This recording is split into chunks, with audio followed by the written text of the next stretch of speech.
네, 오늘 요한복음 6장 마지막 말씀 같이 나누겠습니다. 미국의 발명가요, 저술가, 그리고 아주 저명한 미래학자입니다. 그리고 구글 엔지니어링 담당 이사로 계시는 레이 커즈와일 박사가 하루에 영양제 100알을 드신답니다. 영양제 100알에다가 알카리수, 녹차, 최고 와인까지 드시는데 2015년에 이분이 1년 동안 드신 영양제 비용이 100만 달러, 약 11억 원어치 영양제를 드셨어요. 왜 그런 줄 아십니까? 앞으로 20년, 25년 뒤면 생명공학이 발달하고 분자 나노 기술이 발달합니다. 생명공학이 발달하면 유전자 설계도를 바꿀 수 있어요. 그리고 분자 나노 기술이 발달하면 인간의 생체 기관을 만들어낼 수 있습니다. 조직을 만들어내고. 그래서 이 커즈와일 박사는 그때까지 살자.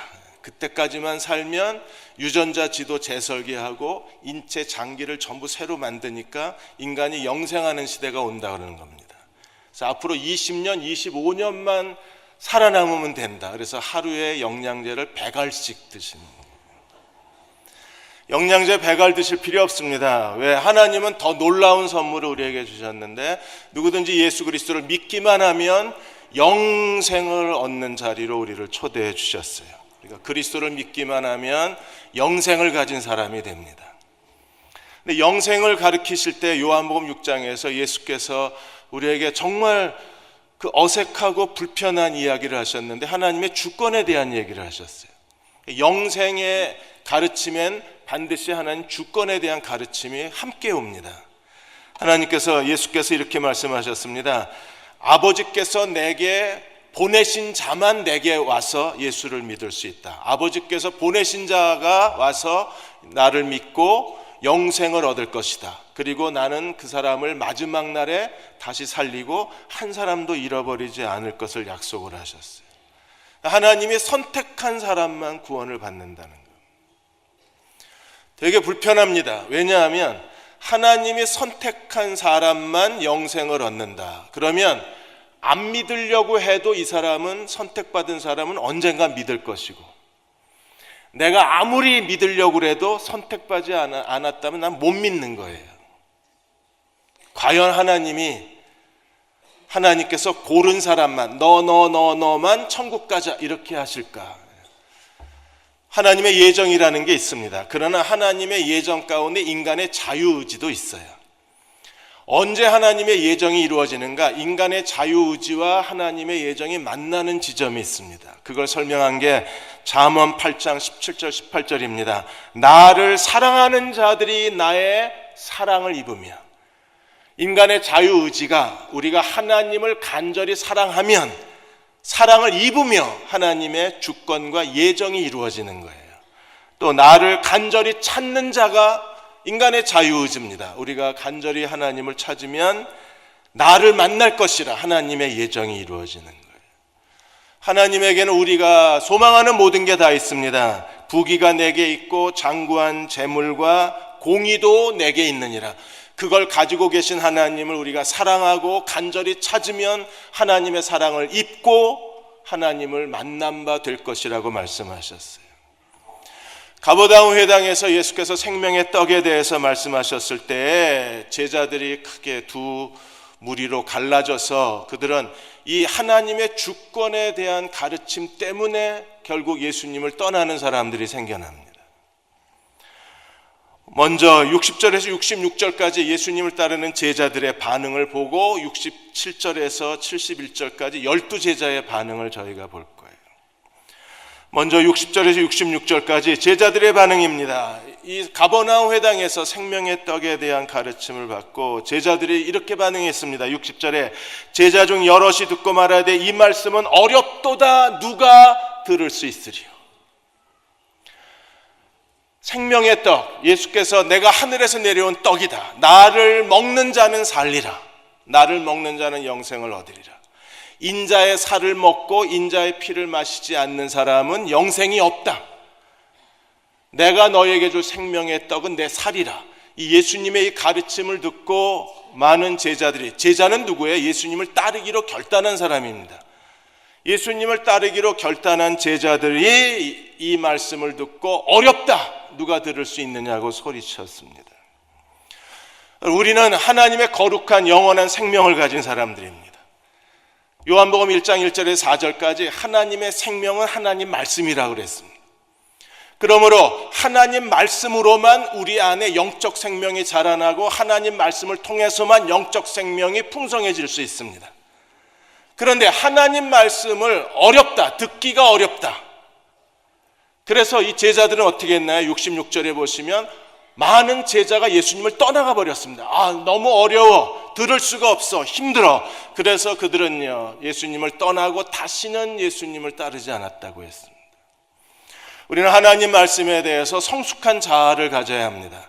말씀을 듣는 데에 미숙해지면 우리 안에 하나님이 주신 영원한 생명이 자라나질 않는 거예요. 그리고 우리의 믿음이 자라날 수가 없는 겁니다.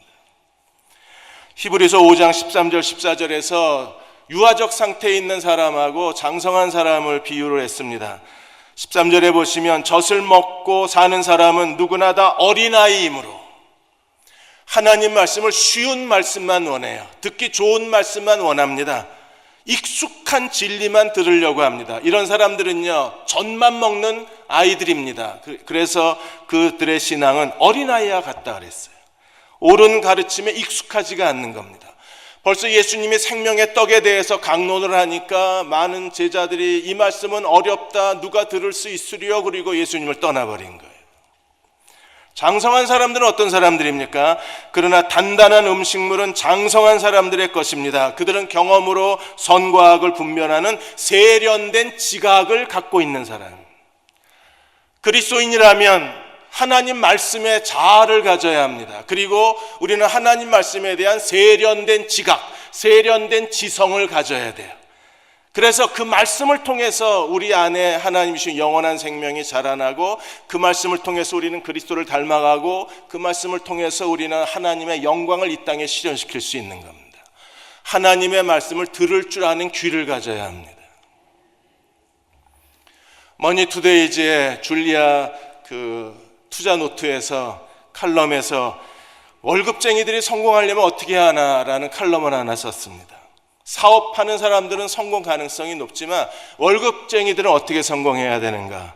그래서 신동준 씨가 쓰신 후흔학이라는 책을 예를 들었습니다. 후는 얼굴이 두껍다, 흑은 심중을 감추다. 그래서 후흑학, 얼굴이 두껍고 심중을 감추어야만 이 어려운 시대에서 생존하고 자기가 원하는 성공을 이루어낼 수 있다는 거예요. 그러면 후흑학의 대표적인 마인드가 뭐냐? 그게 공처가 마인드라 그랬습니다. 공처가 마인드는요, 이 공처가는 엄처시야, 아내에게 혹독한 시련을 받으면서 생존한 사람이기 때문에 직장 생활에서 어떤 어려움도 담대하게 견뎌낼 수 있습니다.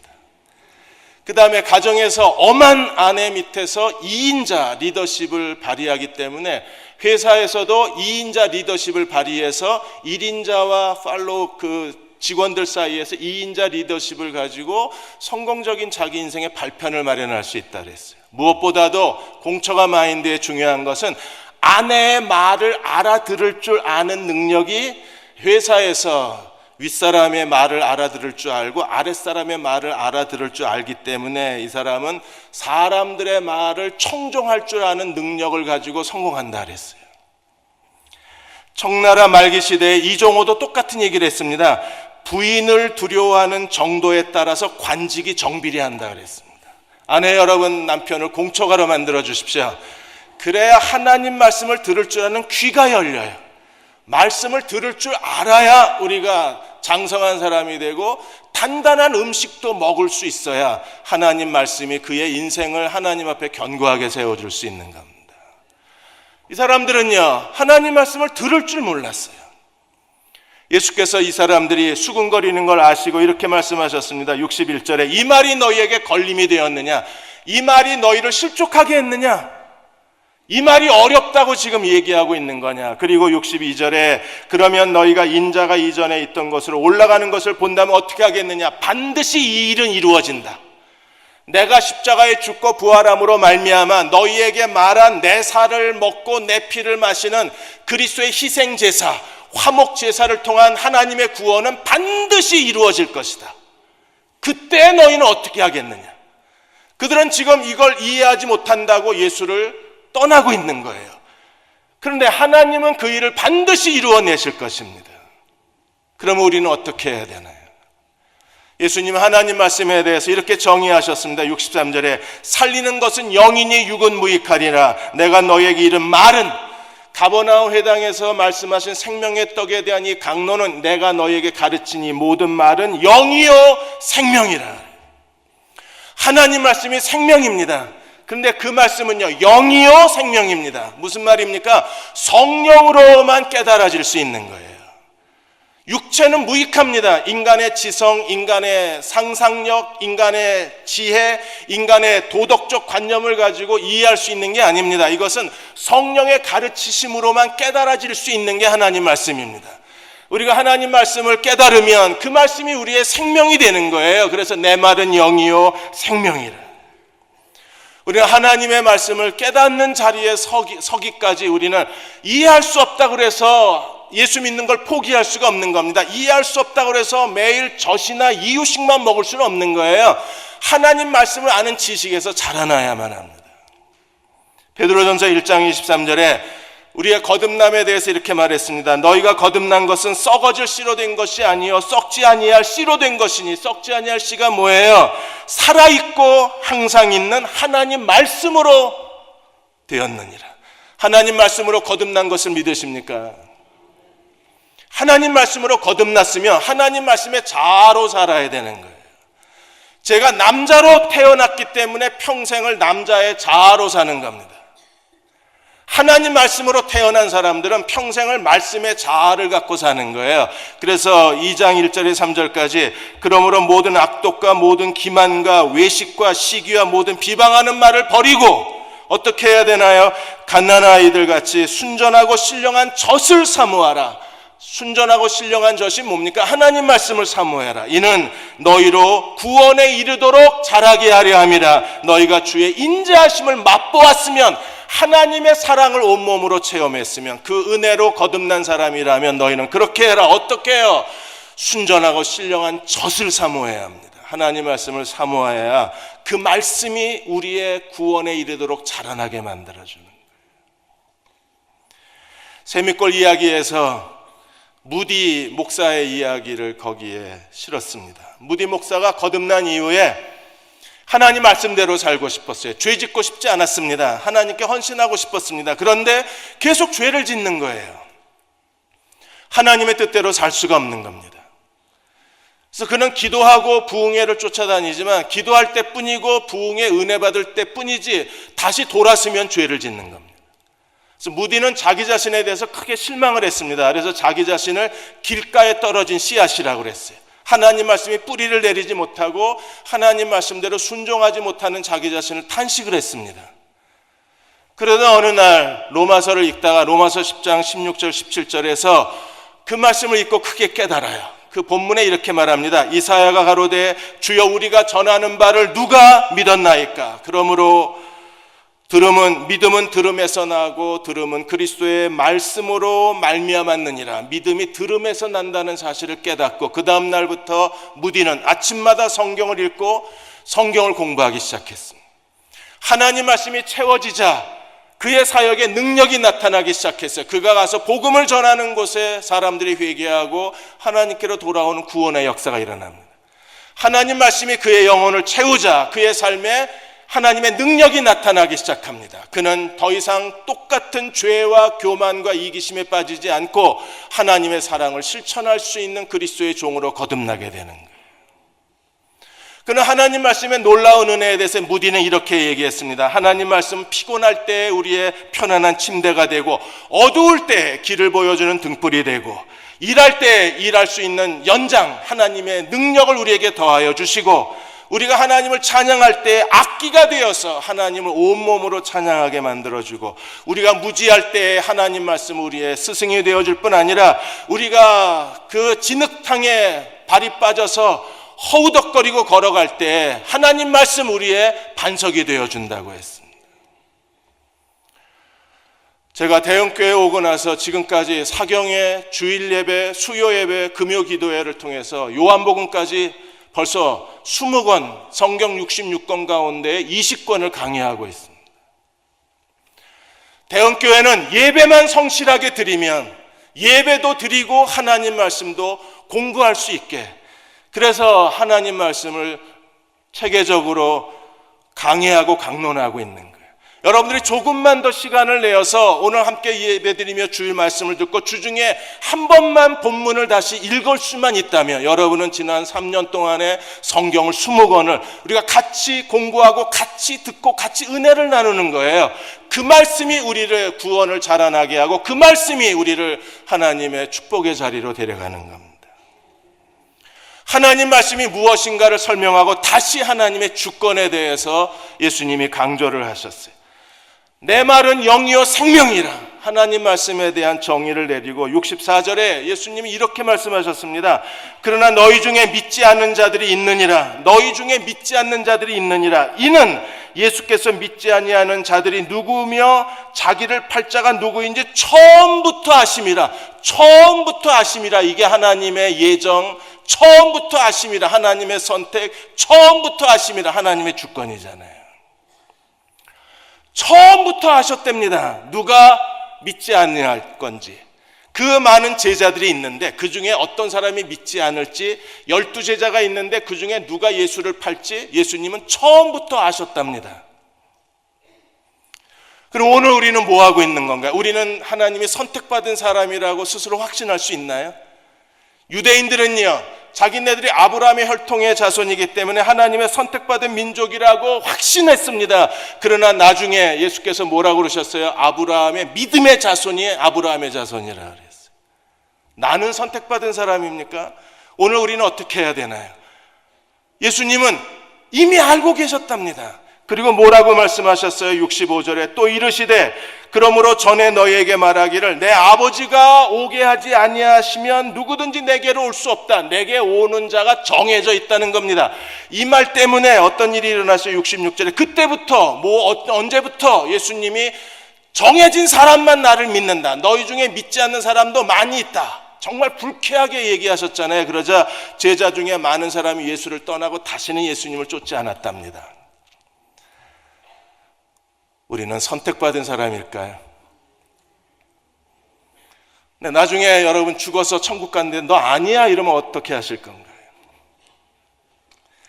정말 하나님께서 선택받은 자만 하나님께서 예수께로 데려가실까요? 여기서 예정은 무엇입니까? 여러분, 우리가 누가 선택받았는지는 우리는 잘 알 수 없습니다. 정말 하나님의 예정이 미리 선택을 한 건지 아니면 인간의 자유의지와 하나님의 주권이 만나는 건지 우리는 그냥 추측만 할 뿐이지 그 명확하게 성경이 얘기하고 있는 건 없습니다. 다만 여기서 우리에게 중요한 건 뭡니까?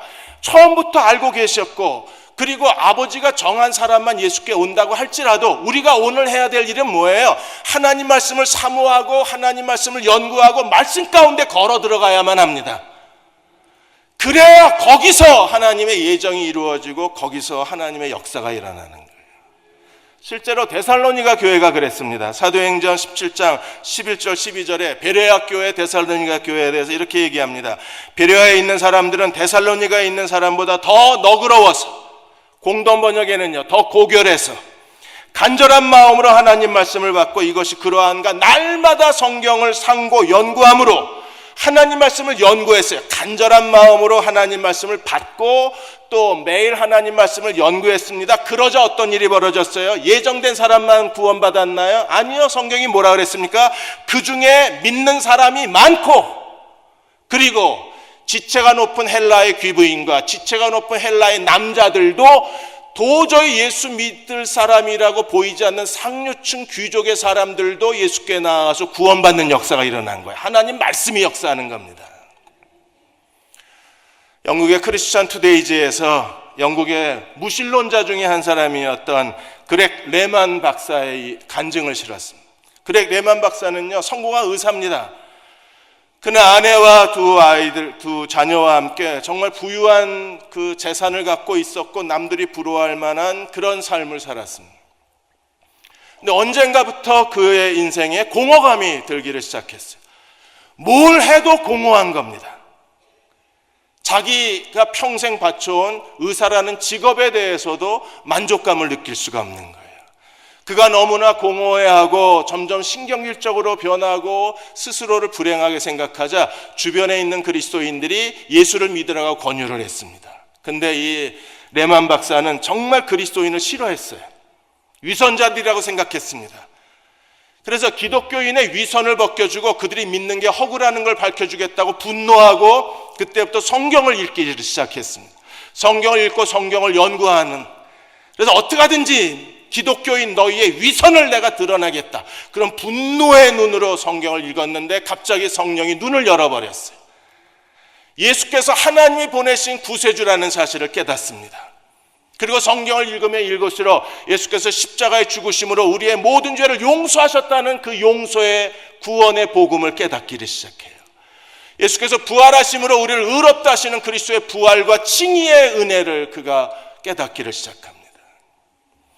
그래도 의사이기 때문에 사람이 죽은 사람이 살 수는 없다, 의사의 상식을 끝까지 그가 지키느라고, 그래서 부활에 대해서 좀 더 개인적으로 연구하기를 시작한 거예요. 그러다 성경에 같은 의사였던 누가복음과 사도행전을 썼다는 사실을 알고 의사가 쓴 누가복음과 사도행전을 연구하고 공부하다가 그렉 레만이 마침내 그리스도 앞에 무릎을 꿇어버립니다. 그리고 나를 용서해 주십시오, 나를 구원해 주십시오라고 기도를 해요. 그리스도가 그 안에 들어오시자 갑자기 마음에 평안이 넘쳤습니다. 이전에 느꼈던 인생의 불만족과 공허함이 사라져 버렸어요.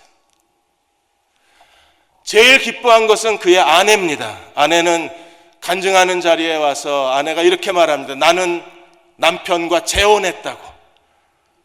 예전에 남편이 완전히 바뀌어서 새 사람이 된 거예요. 그래서 나는 남편을 새로 얻었다고 아내가 더 행복해하고 기뻐했습니다.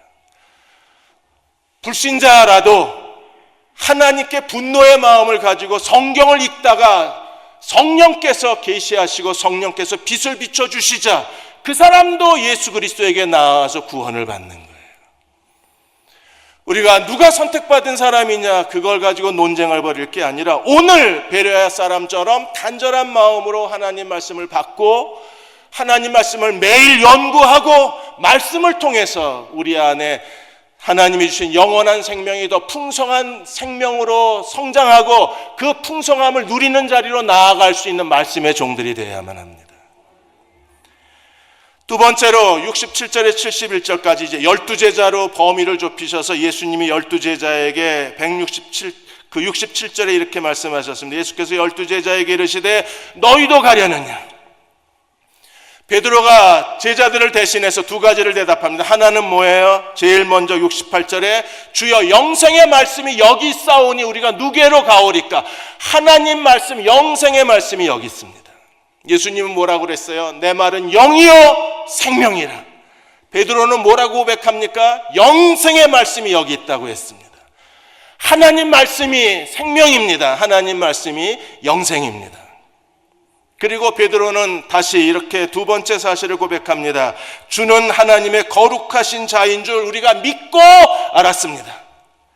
우리가 예수 그리스도가 하나님이 보내신 구세주이시고 예수 그리스도가 나의 구세주임을 알고 믿었다면 오늘 우리는요, 하나님 말씀이, 영생의 말씀이 주께 있음을 고백하고 말씀의 제자, 말씀의 사람으로 하나님 말씀의 제자도를 가지고 주님을 섬기고 주님을 사랑하고 주님을 따르는 종들이 되어야 합니다. 얼마나 아름다운 고백이에요. 영생의 말씀이 주님께 있습니다.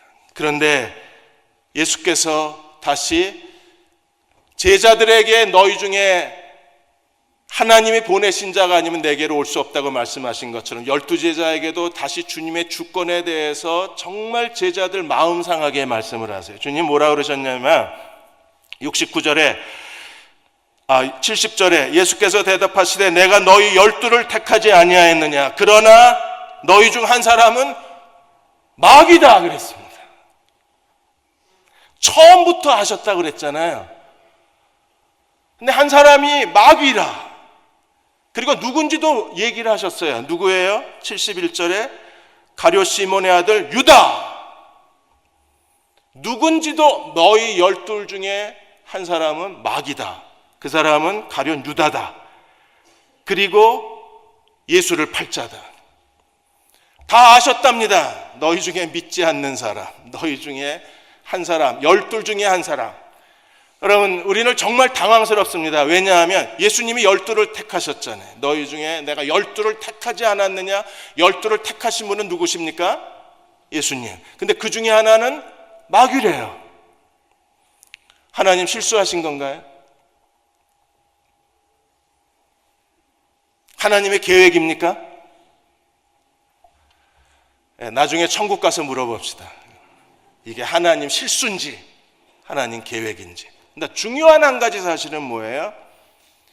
베드로가 고백했을 때 영생의 말씀이 주님께 있습니다 라고 고백하고 그들은 말씀을 좇는 사도들이었어요. 그러나 유다는요, 예수님을 좇는 이유가 어디 있어요? 영생의 말씀이 주께 있기 때문에 예수님을 따른 게 아니라 유다의 목적은 어디에 있었어요? 돈에 있었어요. 그는 계속해서 예수님의 그 은행 구좌에서 계속 돈을 훔치는 그 하나님께 바쳐진 돈을 훔치는데, 그것 때문에 예수를 따르는 목적이 영생의 말씀이 있는 게 아니라 돈에 있었던 사람이 유다였었어요. 우리가 하나님 말씀을 사랑하고 하나님 말씀의 사람으로 살아가야 될 이유가 여기에 있는 겁니다. 하나님 말씀이 있는데 말씀의 내부자, 하나님 말씀을 사랑하고 사모하고 그 말씀을 묵상하고 읽고 말씀에 순종하는 말씀의 내부자가 되면 우리 안에 풍성한 생명의 하나님의 축복을 누리지만, 하나님 말씀에서 벗어나서 이 말씀이 어렵다, 그리고 말씀을 포기하면 예수님께 멀어지게 되고, 예수님을 따르는 게 아니라 또 다른 목적을 가지고 유다처럼 따르게 되면 결국에 말씀의 외부자가 되어서 그는요, 예수님을 믿지 않거나 예수님을 파는 자가 되는 거예요. 차라리 믿지 않고 나가버리면 더 좋아요. 공동체 안에, 여전히 공동체 안에 있으면서 그 안에서 예수님을 팔아버리니까, 그래서 교회가 이렇게 세상에 비난을 받는 겁니다. 목회자들이 예수를 팔고 장로들이 예수를 팔고 교회 재직들이 교회 안에서 예수를 팔아버리니까, 그래서 세상의 비난거리가 되는 거예요. 우리가 하나님 말씀으로 돌아가야 합니다. 레슬리 뉴비긴이 요한복음을 강의하면서 이랬습니다. 하나님께 가르침을 받고 성령의 가르침을 받고 예수를 믿는 사람들은 예수님을 평생 의지하는 사람으로 그 은혜 자리에 서 있는 거라 그랬습니다. 우리가 예수님을 평생 의지한다는 건 무엇입니까? 우리가 진리를 이해하지 못해도 하나님 말씀과 우리의 현실에 너무 괴리가 일어나고 모순처럼 보여도 많은 사람들이 예수를 배척하고 교회를 배척할지라도 여전히 주님을 충성되게 따르는 사람들이 아버지께 듣고 배운 사람들이라 그랬어요. 예수께 충성된 사람들은 어떤 사람들인가요? 그들은요, 하나님 말씀에 충성되고 말씀에 헌신된 사람들입니다. 하나님은 오늘도 우리에게 말씀의 사람으로 만드시기 위해서, 그래서 크고 작은 시련과 어려움이 우리에게 있는 거예요. 그리스도인이 왜 시련을 당합니까? 시련 당하는 목적 중에 하나가 하나님의 말씀의 사람으로 만드시는 겁니다. 시편 119편 67절에 다윗은 이렇게 고백합니다. 고난당하기 전에는 내가 그릇 행하였더니 이제는 주의 말씀을 지키나이다. 고난당하기 전에는 제멋대로 살았습니다. 그러나 고난을 통해서 이제 어떤 사람으로 바뀌어졌나요? 주의 율례를 지키나이다. 하나님 말씀을 순종하는 사람으로 바뀐 거예요. 여러분, 그렇게 되고 싶지 않으신가요? 고난의 대가를 치르고라도 우리가 하나님의 율법을 지키는 사람으로 된다면 그 사람은요, 말씀이 주는 풍성함을 경험할 수 있는 거예요. 시편 119편 71절에 고난당한 것이 내게 유익이라, 이로 말미암아 내가 주의 율례를 배우게 되었나이다. 하나님 말씀을 깨닫습니다. 새로운 진리를 가르침을 받습니다. 진리의 눈이 열리는 거예요. 그렇게 되면 165절에 있는 것처럼 주의 법을 사랑하는 자에게 큰 평안이 있으니 그에게 장애물이 없으리로다. 왜요? 하나님 말씀대로 순종하고 살아가니까 장애물이 없는 거예요. 성령 다음에 많이 팔린 책이 잔 버년이 쓴 철로 역정이라는 책입니다. 여러분, 철로 역정은 복음의 그 순수한 진리가 보석처럼 그 안에 박혀 있습니다. 철로 역정을 쓰게 된 것에 대해서 존 버년이 하나님이 나를 감옥으로 보내지 않으셨다면, 감옥이 없었다면 철로 역정도 없었다 그랬습니다. 그는 영국의 침례교 목사로서 영국 왕실이 설교하지 말라고 경고했음에도 불구하고 설교를 하다가 감옥에 갇힙니다. 설교하지 않겠다고 서명하면 내보내주겠다고 그랬는데 존 버년은 그가 설교자로 부르심을 받았기 때문에 그 서류에 서명할 수가 없었던 거예요. 그래서 서명을 거부합니다. 그로 인하여 베드포드 감옥에 갇히고 아내와 4자녀는요 정말 고통을 당했습니다. 사람들의 비난과 그리고 가난과 굶주림에 시달려야 했어요. 아이 중에 한 아이는요 시력을 잃어버린 아이입니다. 그 아이만 생각하면 존 버년은요 눈물이 쏟아지고 가슴이 찢어졌습니다. 그럼에도 서류에 서명할 수가 없었던 거예요. 근데 감옥에서 하나님 말씀이 열렸어요. 그는 이렇게 고백합니다. 나는 지금까지 내가 볼 수 없었던 하나님 말씀에 있는 보물을 보고 있다. 어디서? 감옥에서. 지금 감옥에 있는 것만큼 하나님 말씀이 내 속에 쏟아져 들어온 적이 없었다. 내가 전에는 아무것도 발견하지 못했던 성경에서 갑자기 성경이 빛으로 빛나기를 시작을 한 거예요. 거기서 예수 그리스도를 실제적으로 보고 예수 그리스도가 어떤 분이신가를 깨닫게 되고, 그리고 그 그리스도를 믿는 믿음의 진리를 그걸 지식으로 만들어낸 게 그게 철로 역정이라는 책의 가르침인 겁니다. 눈이 열렸대요. 하나님 말씀이 보였답니다. 말씀이 빛으로 비추어지기를 시작하고 말씀 속에 예수 그리스도를 만났답니다. 어디서요? 그의 감옥에서. 이렇게 하나님 말씀을 깨닫게 되면 우리는 어떻게 말씀의 복을 누릴 수 있을까요? 저는 잠언을 읽다가 잠언 3장 1절에 10절까지 그리하면이라는 말이 5번 나오는 걸 찾았어요.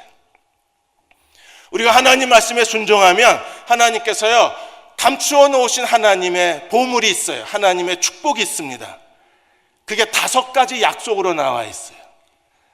제일 먼저 3장 1절과 2절에 보시면 내 아들아 나의 법을 잃어버리지 말고 내 마음으로 나의 명령을 지키라. 하나님 말씀에 순종하면, 그리하면 제일 먼저 주시는 게 뭐예요? 내가 장수하여 많은 해를 누리게 하며 평강을 더하게 하리라.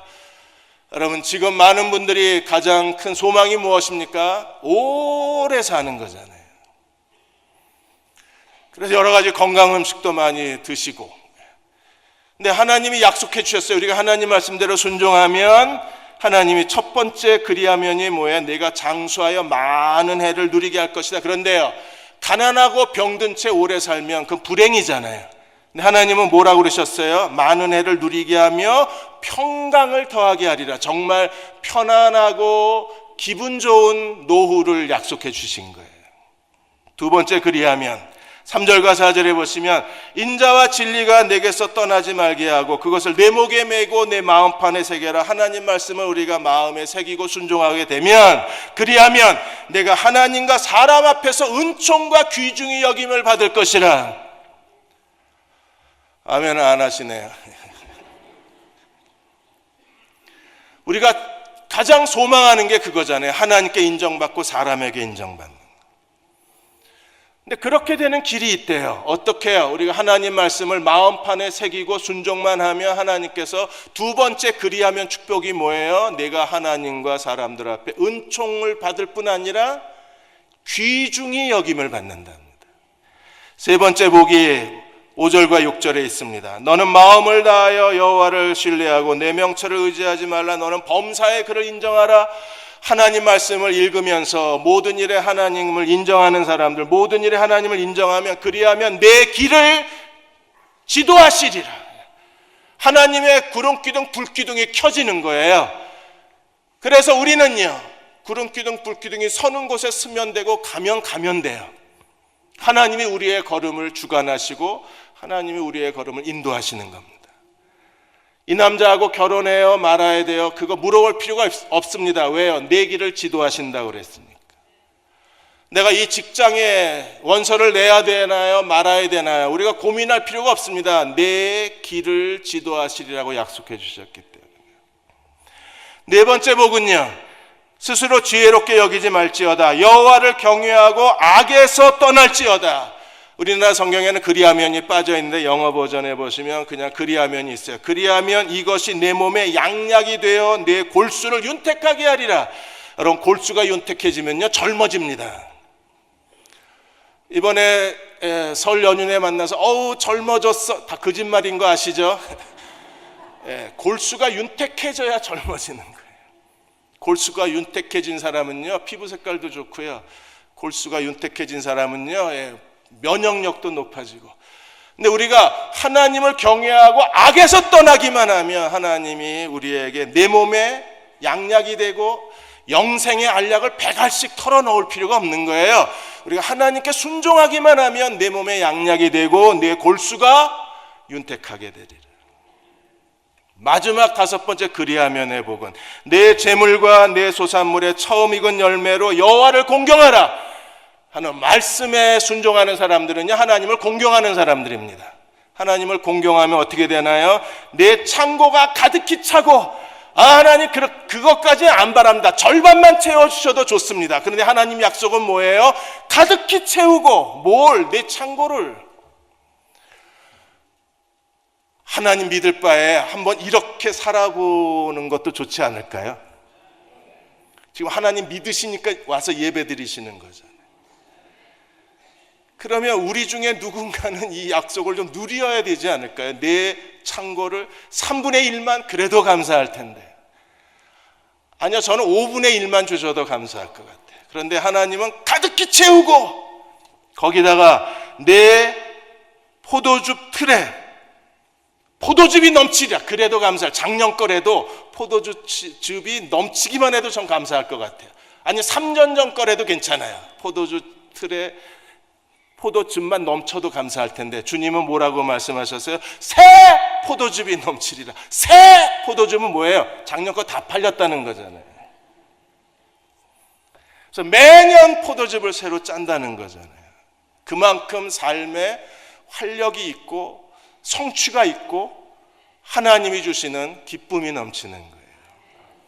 여러분, 신앙생활이라는 게 무엇입니까? 열심히 하나님 말씀을 듣고 매일 삶에서 묵상하고 그리고 매일 삶에서 하나님 말씀을 순종해서, 그래서 하나님이 주신 축복을 가지고 이 세상에 하나님의 사랑과 정의를 세우고 그리고 하나님 나라를 확산하는 것, 그게 그리스도를 따르는 길 아닐까요? 존 템플턴이 열정이라는 책에서 리빙스턴 이야기를 했습니다. 리빙스턴이 어느 아프리카 한 부족과 더불어서 살면서 복음을 전하고 있었는데, 그때 리빙스턴이 희귀 혈액병에 걸려서 갓 짜낸 염소젖을 먹지 않으면 음식을 먹을 수가 없는 거예요. 젖을 짜서 조금만 시간이 지나면 먹을 수가 없어요. 정말 좋은 염소를 한 마리 사다가 그래서 염소젖을 짜고 바로 마셨습니다. 근데 그 부족에 추장이야 한 사람이 있었는데, 이 추장은 모든 마을의 소유가 자기 거예요. 지나가다가 추장이 괜찮은데 이러면 지 거예요. 그래서 부족 사람들이 갖고 있는 물건이나 뭐 땅이나 뭐 여자나 괜찮은데 이러면 다 추장이 가져가는 겁니다. 근데 어느 날 추장이 지나가다가 리빙스턴 염소를 본 겁니다. 정말 건강하고 튼튼하게 생기니까 괜찮은데 하는 순간에 부하들이 추장에게로 염소를 갖다 바쳐버린 거예요. 리빙스턴이 나중에 알고 정말 서운했습니다. 왜요? 그건 자기 목숨과도 같은 거예요. 매일 신선한 젖을 먹어야 사니까. 추장이 미안했는지 리빙스턴에게 자기가 들고 다니던 지팡이를 하나 준 겁니다. 추장 지팡이. 그래서 리빙스턴이 지팡이를 받아들고 굉장히 서운해했어요. 그래서 탄식했습니다. 자기 집에서 일어난 하인한테, 야, 나는 염소 없으면 죽어야 되는데, 야, 추장이 염소 가지고 겨우 나한테 지팡이 하나 줬다 그랬더니 이 하인이 눈이 이만해져가지고 주인님, 선교사님, 그거 정말 추장이 줄 수 있는 최대의 선물입니다.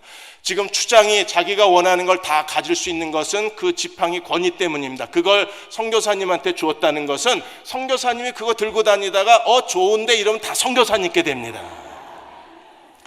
그런데 선교사가, 복음을 전하는 선교사가 다시 추장 집에 가서 자기 염소를 보고 좋은데 이러고 도로 가져올 수는 없는 거잖아요. 그때 리빙스턴이 크게 깨달아요. 예수 믿는 게 뭔가.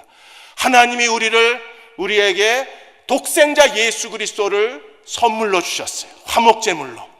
누구든지 그리스도를 믿는 사람은 오늘 성가대가 찬양한 것처럼 그리스도가 우리 안에 계십니다. 내 안에 계신 그리스도는 어떤 분이세요? 추장의 지팡이와 같은 거예요. 그분이 나의 모든 필요한 모든 것을 채워주실 수 있는 분이시고, 그분을 우리가 주님을 소유했다는 것은요, 내가 이 세상에 살아가는 데 필요한 모든 지혜와 능력과 그리고 모든 필요한 것들을 예수께서 나에게 주실 수 있다는 약속이 내 안에 계신 그리스도, 영원한 생명이신 그리스도이신 거예요. 우리가 그 하나님의 은혜를 누리려면 오늘 말씀의 사람으로 살아야 합니다. 내 말은 영이요 생명입니다. 하나님 말씀만이 생명입니다. 하나님 말씀은 영생의 말씀입니다. 그러므로 우리가 매일 하나님 말씀을 사랑하고 그 말씀을 묵상하고 그 말씀을 공부하고 그 말씀에 순종하고 그 말씀대로 살아야 돼요. 우리에게 주신 새 계명이 무엇입니까? 내가 너희를 사랑한 것 같이 너희도 서로 사랑하라고 그랬습니다. 주님의 계명이 무엇입니까? 명령이 무엇인 거예요? 너는 모든 족속에게 복음을 전하라고 우리에게 말씀하셨어요. 우리가 하나님 말씀대로 순종하고 말씀의 제자들을 따라 살아가기만 하면 예수 그리스도가 우리의 추장의 지팡이가 되어서 우리를 축복의 도구로 쓰실 것입니다. 하나님의 영광을 드러내어 주실 것입니다. 그 생명의 풍성함을 우리에게 갚아주실 것입니다. 그 풍요로움을, 이 생명의 풍요로움을 누리는 저와 여러분이 되시기를 주의 이름으로 축원합니다.